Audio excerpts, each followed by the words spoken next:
La momificación es uno de los temas que más llaman la atención sobre el antiguo Egipto, sobre todo el modo en que conservaban los cuerpos de los difuntos, especialmente de sus reyes y nobles, y también la manera en que los preparaban para la ultravida. Pero, ¿por qué realizaban estos ritos? ¿Cómo sabemos sus métodos de embalsamamiento?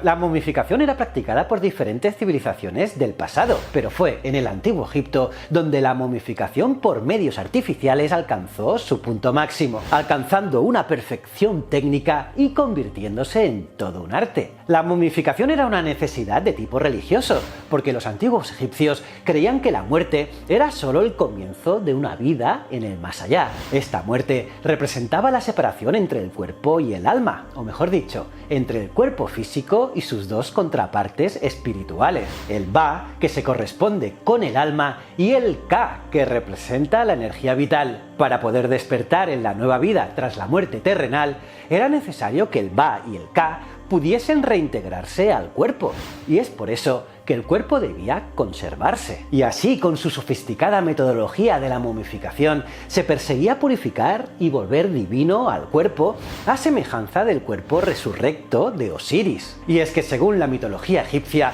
el dios Osiris fue monarca en Egipto y fue el inventor de la agricultura y la religión. Pero celoso de su hermano, el dios Set, planeó el asesinato de Osiris para hacerse con el trono de Egipto, y por ello lo encerró en un cofre o sarcófago y lo arrojó al Nilo. Isis recuperó el cuerpo de Osiris, pero Set se enteró y, preso de la rabia, lo descuartizó y esparció sus fragmentos por todo Egipto.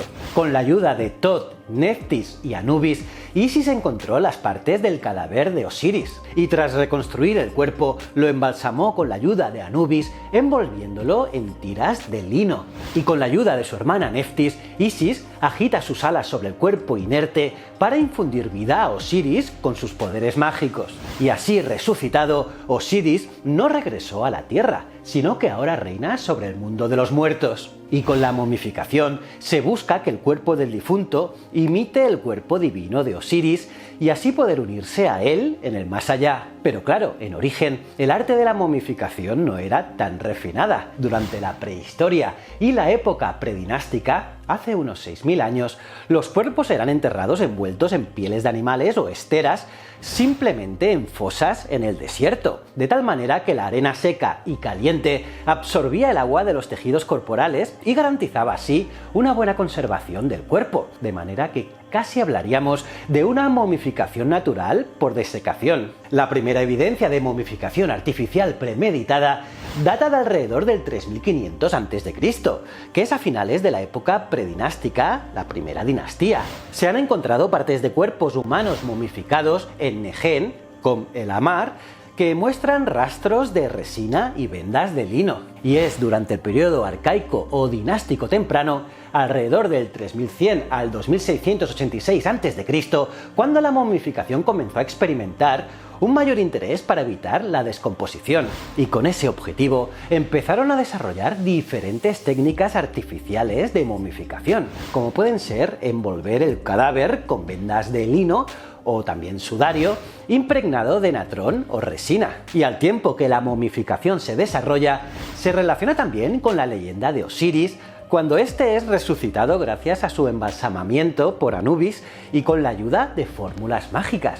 Y fue durante este periodo cuando Osiris se convirtió en dios de los muertos y del renacimiento de la vida, siendo representado como una momia con vendajes. Y a su vez, Anubis se convirtió en el patrón de los embalsamadores. En su taller de trabajo, los embalsamadores lavaban y preparaban el cuerpo del difunto para llevar a cabo diversas fases del proceso durante 70 días.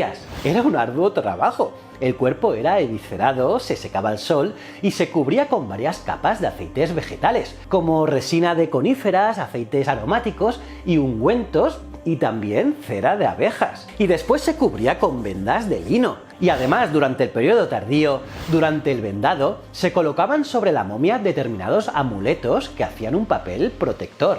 Y a continuación, el cuerpo se colocaba en uno o varios sarcófagos y en ocasiones la cara se cubría con una máscara funeraria, usualmente pintada, pero que en el caso de las momias reales se elaboraba en oro, para reflejar así su divinidad. El estómago, los intestinos, los pulmones, el hígado y la vesícula biliar se lavaban con vino de palma y especias, y posteriormente se introducían en 4 vasos canopos con la efigie de los 4 hijos de Horus. El corazón se quedaba generalmente en su lugar o se volvía a colocar en su sitio, pero no debía separarse del cuerpo para acceder al más allá, ya que creía que albergaba los sentimientos y la conciencia.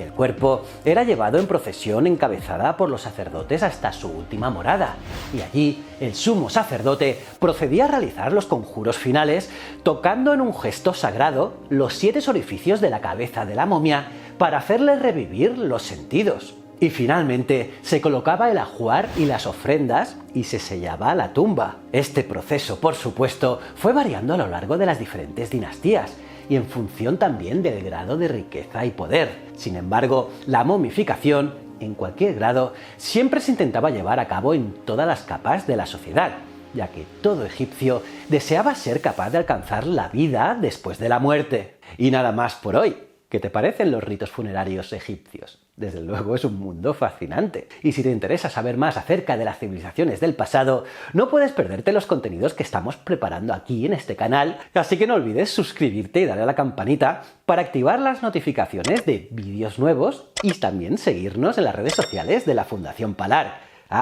Echa un vistazo a nuestra web. Allí encontrarás las últimas noticias de arqueología y paleontología. Te invitamos a que nos acompañes en este apasionante viaje a lo largo de nuestra historia. Muchísimas gracias.